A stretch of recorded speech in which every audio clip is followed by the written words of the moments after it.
Olá, meu irmão, minha irmã, saúde e paz, Deus abençoa. Diácono Amauri, da Arquidiocese de Belo Horizonte. Que alegria, que bênção estarmos aqui juntos, partilhando, refletindo a liturgia desse quarto domingo do tempo comum, dia 31 de janeiro de 2021, ano da graça do Senhor, ano B, dedicado ao Evangelho de Marcos, ano da vacina, do fim da pandemia, ano que a nossa humanidade pode voltar a demonstrar o melhor de si. Então, nessa expectativa, nessa esperança, meu irmão, minha irmã, nós contemplamos a liturgia que nos recorda, já na primeira leitura, Deuteronômio, o desafio, o convite de Deus para que sejamos bons profetas, boas profetisas em nosso tempo. Como nós ouvimos um texto da primeira leitura, o Senhor alerta que o profeta é um enviado em nome dele, não deve estar a serviço de outros deuses, não deve estar a serviço de si mesmo, as palavras que deve pronunciar são as de Deus. O projeto que deve anunciar é o de Deus, de bondade, de misericórdia, de justiça, de vida digna e plena para todos e todas. Somos convidados hoje também a sermos, a partir do nosso batismo, profetas e profetisas que realmente anunciam as coisas boas do Evangelho de Jesus Cristo, o projeto de amor, de fraternidade que Deus quer que construamos entre nós para o bem de toda a humanidade, para salvaguardar a vida de toda a criação. É urgente que cada um de nós, então, assumindo a sua vocação da profecia desde o batismo, tenhamos convicção, junto com o Evangelho de Jesus, de nos engajar politicamente, fervorosamente, com fé, com esperança, com compromisso ético, maior do que moral, inclusive, com compromisso ético de defender a vida, toda forma de vida, especialmente dos pequeninos, dos sofredores, dos pecadores, dos inocentes, dos indefesos, dos excluídos de toda sorte e a casa comum, a criação. Porque o profeta, ele está a serviço de Deus, ele não está a serviço de si mesmo, nem a serviço, de outros deuses como o dinheiro, como a serviço dos poderosos deste mundo. A diferença entre os profetas do antigo Israel é que são escolhidos e enviados por Deus. Não estão a serviço dos palácios, não estão a serviço dos templos. Assim hoje também, cada um de nós, vivendo a nossa vocação profética, somos convidados a estar a serviço de Deus nos irmãos e nas irmãs. Se através da igreja, se através da política boa, honesta, geradora de vida, ótimo. Mas a serviço da política e das religiões que geram morte, que destroem, é abominação do sonho de Deus. Não é ser profeta, é ser charlatão. Por isso que o modelo que nós temos de profeta por excelência está no Evangelho, Jesus. Contemplando o Evangelho deste domingo, ainda no iniciozinho de Marcos, nós vemos Jesus que vai seguindo já o início da sua missão e entra num dia de sábado na sinagoga para ensinar. E a profecia de Jesus e em Jesus se realiza através de um ensino novo que une fé e vida, discurso e teoria, prática e fé.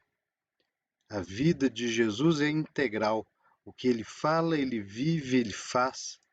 Somos convidados a ser também nesse nível de integridade, de honestidade, de ética, de uma fé geradora de vida, que nossa palavra acompanha as ações da nossa vida. Jesus entra na sinagoga, faz um ensino muito forte, muito mais do que da boca para fora, com sinais que geram vida. Ali estava um homem endemoniado e Jesus se apercebe dele, ao contrário de muitos que estavam ali, e Jesus o liberta, mesmo em dia de sábado, porque a vida é o valor supremo e Jesus é o Deus da vida, com o Pai e o Espírito Santo, e liberta quem está preso na morte, quem está preso nas garras do demônio, e hoje tantos demônios, tantos sinais de morte, Jesus quer contar com cada um de nós para também libertar esses irmãos e irmãs, muitas vezes sufocados, presos, tutelados, curatelados, oprimidos pelos vários demônios que nós temos nesse nosso tempo, da negação, da intolerância, do fundamentalismo, do discurso de ódio, os racismos, os feminicídios, toda forma de preconceito, de xenofobia, toda forma de destruição da vida e da vida toda, inclusive da natureza. Jesus, então, age em favor daquele que está preso nas garras do mal. E hoje somos convidados, como profetas, imitando Jesus, a denunciar tudo aquilo que gera morte, tudo aquilo que vai contra a vontade do reino de Deus, tudo aquilo que é contra a vontade de Deus, e a construir e apontar os sinais bons que já existem em nosso meio, sinais de esperança, de fraternidade, de construção coletiva, de um bem maior para todos e todas. Esse é o convite do Evangelho de hoje, para que realmente o ensino novo de Jesus, que unia fé e vida, que unia discurso e prática, possa também encontrar eco em nossas vidas, que as nossas palavras acompanhem as nossas ações com muita coerência. Esse é o grande convite para que o Senhor tenha em nós dignos profetas e profetisas desde o nosso batismo, desde a nossa fé, desde a nossa caridade. Sejamos homens que possamos testemunhar Jesus com a força das palavras e muito mais ainda das ações. Quando nós observamos esse evangelho, fica interessante para a reflexão de que é o demônio, ou os demônios, porque usa a palavra nós, que está sobre aquele homem endemoniado, que reconhece Jesus. E hoje nos faz pensar, quantos demônios hoje, quantas pessoas, quantos órgãos, quantas ideologias instrumentalizam Deus, instrumentalizam Jesus para os seus escusos projetos, seus podres projetos de dominação, de destruição, de morte. Instrumentalizam a Deus e fazem discursos de ódio e de morte, vaticinam e praticam violências em nome de Deus. Isso não é a religião de Deus, isso é abominação. Isso clama aos céus. Assim como nós vemos então neste evangelho, lá em Marcos, no início, é o profeta da antiga aliança, João Batista, que vai dizer que Jesus é o Filho de Deus. E logo em seguida, ele ainda afirma, ele é mais forte do que eu, dizendo que Jesus é forte, porque nele está toda a presença de Deus, já que é o Filho de Deus, que age na força do Espírito Santo, cumprindo a missão que o Pai lhe confiou. E Jesus então expulsa esse demônio, assim como, né, expulsa todos os demônios através de nós hoje, nas nossas atitudes boas, honestas, sinceras, na construção de um mundo melhor, nas lutas da defesa da vida. Esse testemunho nos faz alertar, porque no Evangelho de Marcos, lá no final, é um pagão, um centurião, um soldado romano, que depois de transpassar Jesus com a cruz, na cruz, vai dizer, este realmente era o Filho de Deus. E só no meio do Evangelho de Marcos, uma única vez, Marcos, que é o Evangelho que quer nos ensinar, nos evangelizar, nos recordar, nos ajudar a responder a pergunta, quem é Jesus? E quem é Jesus para os discípulos e discípulos de Jesus? Quem é Jesus para nós hoje? Essa pergunta é bem forte, bem atual para nós. Quem é Jesus para você, minha irmã, meu irmão? Essa resposta dada por Pedro no meio do Evangelho, logo depois Pedro cai em deslize e não assume com Jesus o desafio de morrer quando Jesus anuncia 2, 3 vezes que está indo da margem da Galileia, no meio dos excluídos, para Jerusalém, as poucas vezes que foi a Jerusalém, para encarar a cruz, para encarar aqueles que eram contra o projeto de vida, de amor, de misericórdia que Deus confiou que o profeta Jesus concretizasse no meio de nós. E Pedro então tenta negar, Senhor, que isso não te aconteça. E Jesus, vá para longe de mim, Satanás.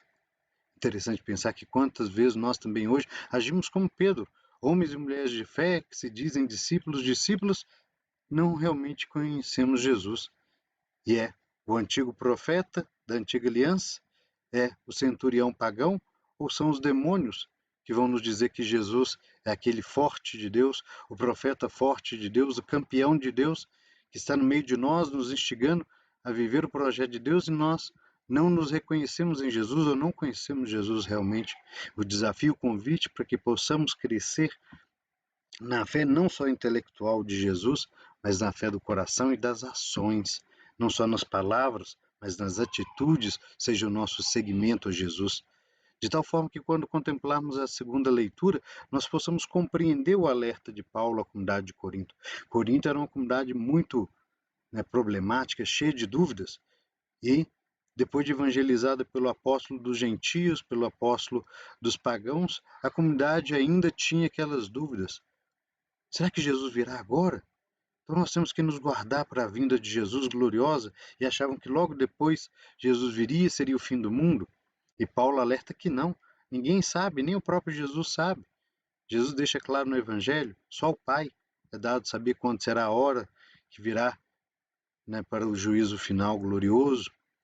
E Paulo então esclarece todos e todas, não só aqueles e aquelas que podem guardar a virgindade, dedicar a castidade, dedicar o projeto de vida inteiramente a Deus, mas também os casados, as casadas, leigos e leigas na grande maioria das nossas igrejas, também são convidados a viver a dedicação ao projeto de Deus, como Paulo vai dizer no final desse texto de Corinto, muito forte para nós, de que importa mais do que saber a hora que Jesus virá, que nós nos ocupemos do projeto de Jesus.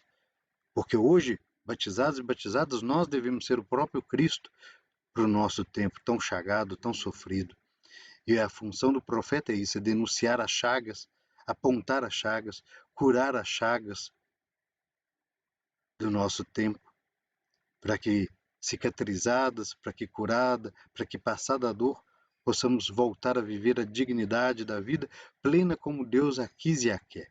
Que assim seja, meu irmão, minha irmã, uma bênção forte esta liturgia para nossa reflexão durante toda essa semana. Que o Senhor da vida nos transforme realmente com a força do seu Espírito em dignos profetas e profetisas, porque essa é a nossa vocação. Que o Senhor vos abençoe, meu irmão, minha irmã, com a bênção de todos os santos e santas, de toda a força celeste. Ele que é bondoso e misericordioso Deus, Pai, Filho e Espírito Santo. Amém.